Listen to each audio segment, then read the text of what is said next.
దేవుని పరిశుద్ధమైన ఘనమైన నామానికి మహిమ కలుగునుగాక. మన ప్రభువును ప్రియరక్షకుడైన యేసుక్రీస్తు వారి ప్రశస్తమైన నామంలో మీ అందరికీ నా ప్రేమ వందనాలు తెలియజేస్తూ ఉన్నాను. ఈ దిన మన పాఠ్య అంశము పాత నిబంధన పాఠ్య భాగము 2వ రాజుల గ్రంథము 22వ అధ్యాయము 1వ వచనము. యోషియా ఏలనారంభించినప్పుడు 8 ఏండ్ల వాడే యెరూషలేమునందు 31 సంవత్సరములు ఏలెను.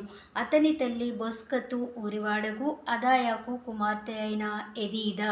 ఈ ఎదీదా అనే మాటకు ప్రియురాలు అని అర్థము.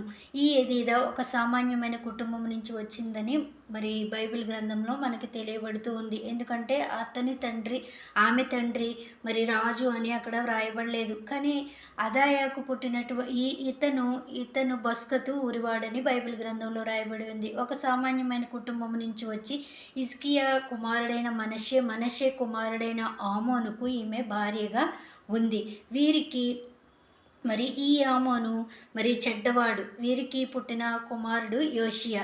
అయితే ఈ ఆమాను చెడ్డవాడు. 21వ అధ్యాయంలో మనం చూసినట్లయితే ఆమాను చెడ్డవాడైనందున మరి బైబిల్ గ్రంథంలో వ్రాయబడిన రీతిగా అతని సేవకులే అతన్ని కుట్ర చేసి చంపివేశారని వ్రాయబడి ఉంది. అతని తండ్రి యోషియా మీద ఆ తండ్రి యొక్క ఛాయలు పడకుండా మరి ఎదీదా ఆ బిడ్డను ఎంతో ఉన్నతంగా మరి ఉన్నత విలువలు కలిగిన బిడ్డగా మరి రాజుగా మరి ఎటువంటి రీతిలో ఆ బిడ్డను పెంచిందని మనం గ్రహించాలి. నిత్య జీవితంలో బిడ్డలు కలిగి ఉన్న మనము మరి మన బిడ్డల మీద తల్లిదండ్రుల ప్రభావం పడుతుంది అని మనం ఖచ్చితంగా గ్రహించాలి. మన ప్రవర్తన ఫలము మరి బిడ్డల మీద ఉంటుంది అని పరిశుద్ధాత్మ దేవుడు ఈ వాక్యం ద్వారా మాట్లాడతాడు. ఎంతో మంచి రాజు అయ్యాడు యోషియా.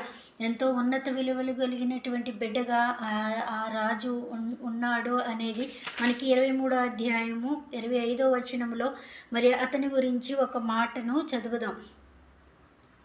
అతనికి పూర్వమున్న రాజులలో అతని వలె పూర్ణాత్మతోనూ పూర్ణ బలముతోనూ మరి దేవుని ఆరాధించిన వారు లేరు అని పరిశుద్ధాత్మ దేవుడు మోషే నియమించినటువంటి ధర్మశాస్త్రాన్ని పాటించడం విషయంలో కానీ మరి ఎంతో మంచి ఉన్నతమైన విలువలు కలవాడని మరి బైబిల్ గ్రంథం మరి యోషియా రాజు గురించి తెలియచేస్తూ ఉంది.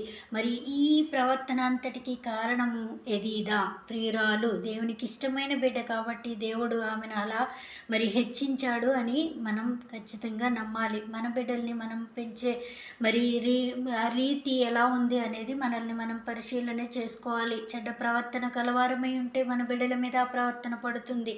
మరి దేవునికి ఇష్టమైన వారముగా ఉంటే బిడ్డల మీద ఆ ప్రవర్తన కూడా పడుతుంది.